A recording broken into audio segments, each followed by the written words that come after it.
So the first one we really want to dig into is communication styles and misinterpretations. If you harken back to the episode where we talked about your profession, mental health therapist, we dug a lot into conflicts around communication and miscommunication. So let's just talk a little bit about that.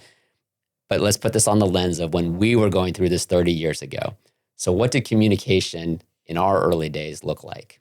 Well, like today, there is the face-to-face. When you're with somebody, you talk. But there was no texting. Phones were on a cord. You had to be at home to talk on the phone. And so it's either you're listening to somebody via audio or you're in their presence. And so I feel that leaves a little bit less room for miscommunication. But do you really believe that? I just saw the look on your face. I do. I don't know if you really believe that or not. I do believe that.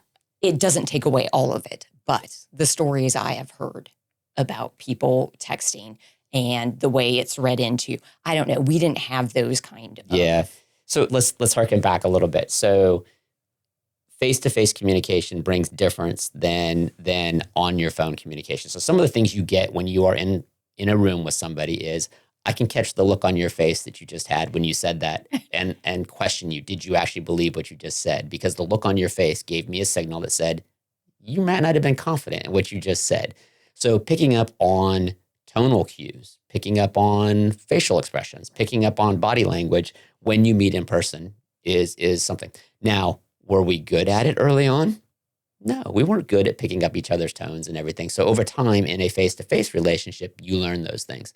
In a modern texting digital world, you might not get those tonal things, right? Many times we've talked over the years about don't read tone into that email. Don't read tone into that text. Mm-hmm. Don't read too much into the one-word response. Maybe that person is just busy at the moment.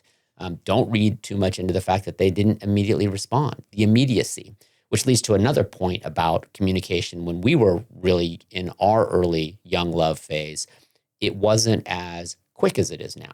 So if we had a phone call, we get off the phone call, maybe we had a little bit of a disagreement. We couldn't continue that conversation again until we were in person or on the phone again. So that gave us a little bit of a cooling off time to maybe reflect and think on it a little bit. And we talked earlier about, or in a previous episode, we talked about different styles for conflict and how you want to deal with those. Some people might need a beat to take a moment to collect their thoughts. Well, in our early days, you had more time to do that. Now in this rapid fire technology, you might not have as much time to collect. But what's the side effect of having that extra time?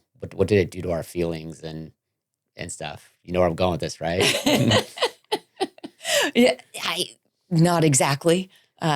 Well, somebody in this relationship, not me, might have stewed on things, bottled things up, okay, and then they would all come flowing out in either frustration or anger or disappointment or whatever, rather than dealing with it in real time. Is that a fair? Yes. And in our young love, I was extremely emotional. Sometimes I didn't want to have those conversations because I knew I'd cry. And I didn't want crying to be that I was not weak per se, but that I was like overly emotional. And so I kept stuff to myself in the hope that it would just kind of go away. Now, obviously, as an adult and in my training, I know that does not work. That it's a very rare occurrence if things just go away on their own. So yes, I definitely bottled until it got to be too much or you pressured me on it and then it all came out. So I think the point here around communication and misinterpretation is that modern technology has really changed how we communicate. Some for the better, some for the worse. The ease of communication and the rapid fire nature is very nice, but you have to be careful with it and you have to learn to respect communication styles of your partner. Mm-hmm. They might simply not have the capacity or the desire or the emotional stability to respond in real time. So you have to respect that.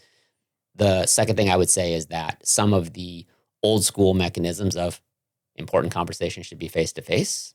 Mm-hmm. You should be willing to take a beat, even in face-to-face conversations, and give yourselves time to collect and revisit a topic, or maybe things we need to harken back to and remember, right? Because humans weren't necessarily designed to communicate as fast as we do now.